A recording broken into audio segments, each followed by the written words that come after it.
lembro das noites frias, quando o medo queria vencer, e as lágrimas em silêncio caíam sem ninguém perceber.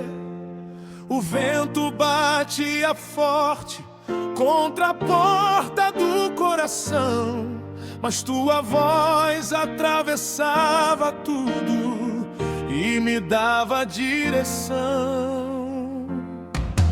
Teve dia que eu pensei que não conseguiria continuar, mas a tua misericórdia veio me levantar. Quando minhas mãos cansadas já não conseguiam segurar, foi a força da tua graça que me fez permanecer de pé. Depois da tempestade veio a paz, depois da dor veio a luz, depois da noite mais escura eu encontrei Jesus. Depois da tempestade veio a paz, e hoje posso agradecer, porque o Deus que me guardou também me fez vencer.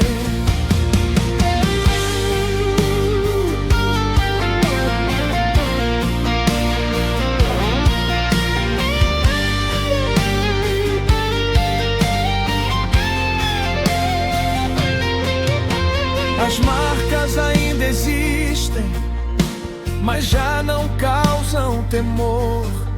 Hoje elas contam histórias do cuidado do Senhor. O vale ficou para trás e a esperança floresceu, porque o mesmo Deus do deserto foi quem me fortaleceu. Minha voz ficou rouca de tanto clamar ao céu, mas cada oração escondida foi guardada por Deus. Agora canto mais forte com gratidão e louvor, porque vi a tempestade passar pelo poder do Senhor.